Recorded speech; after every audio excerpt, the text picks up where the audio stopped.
Well, the conventions, the debates, the endless advertising, it's finally all over on Election Day. And there you see the first results are already in this morning. The 10 voters in Dixville Notch, New Hampshire, who voted at midnight, split 5-5 for Romney and Obama. Meanwhile, the 33 voters of Hart's Location, which is another New Hampshire town that also votes at midnight, those actually went for Obama 23-9, with one voter going for Libertarian candidate Gary Johnson. Good morning. Welcome to the News Hub for Election Day 2012. I'm Rolf Winkler. To preview tonight's election and help us sort through what to watch for, we're joined by a special guest, David Brady, who is a political science professor at Stanford University's Graduate School of Business. David, thanks for stopping in. My pleasure. It's 5:30 in the morning your time. Yes, it is. So first off, I want to jump in. Virginia is going to be particularly consequential tonight. It's the first important state where polls will be closing.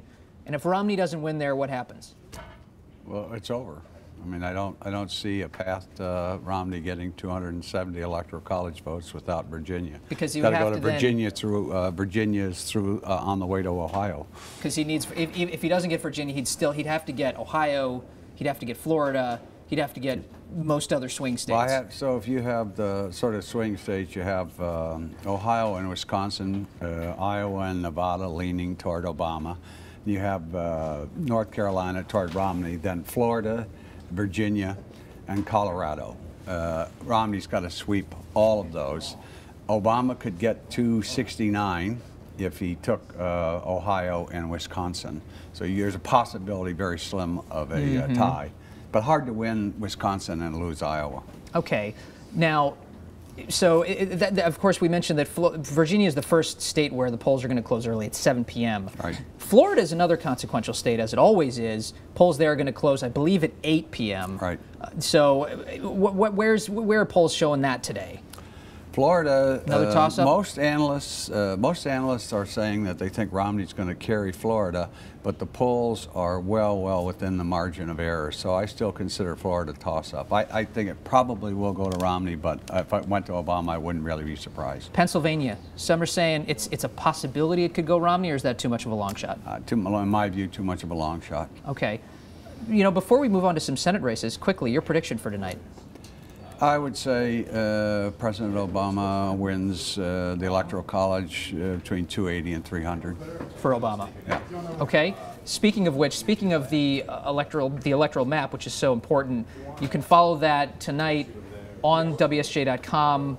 So we'll have lots of, under election 2012, we have all the data that you need. And of course, we're also going to be having Alan Murray, our deputy managing editor, will be hosting coverage of tonight's election. Let's talk about some Senate races now, David.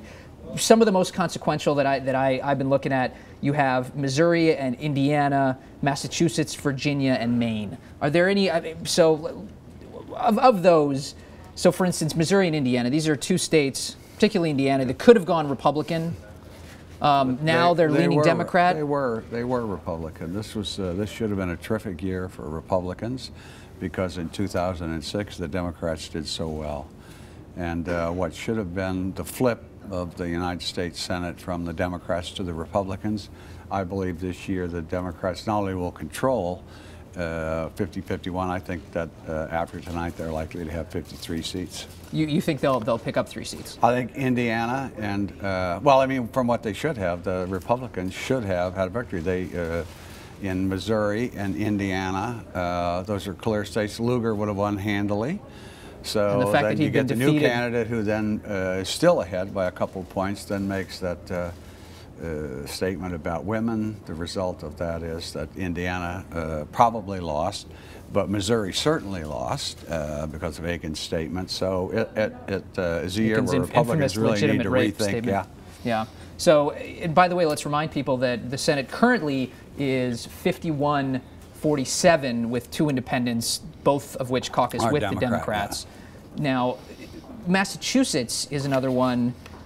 Elizabeth Warren currently leading Scott Brown by a couple points, but it's more or less within the margin of error. Does she carry Massachusetts? She does, I think. The president is going to carry Massachusetts easily. Romney's not made much headway, even though in some ways it's his home state.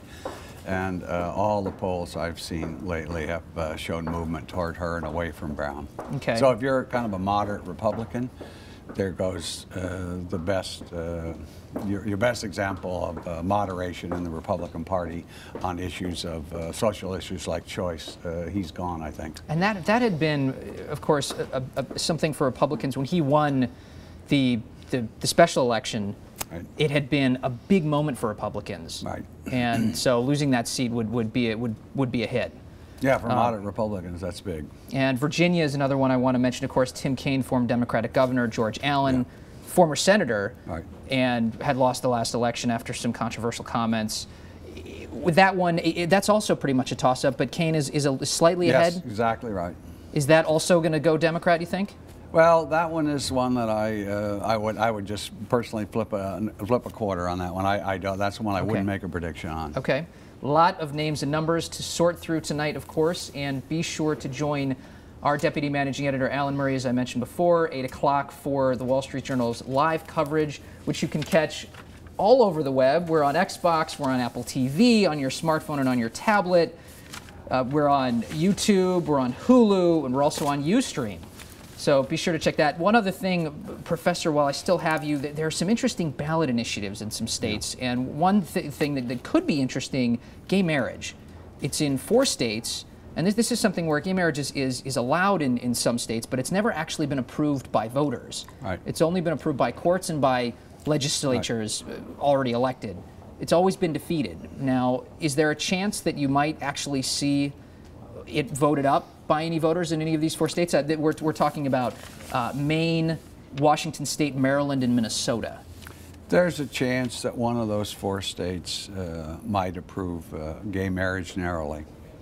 Just like California, it lost narrowly. One of those 4 states might be the first time that it comes close. Since then, support has built across the nation? Support is growing, but it's solely a function of the main determinant is age. People under 40 are much less opposed to it. People over 40 are more opposed to it. So over time, gradually, as the population, people my age die out, people your age keep living. What happens is the majority increases.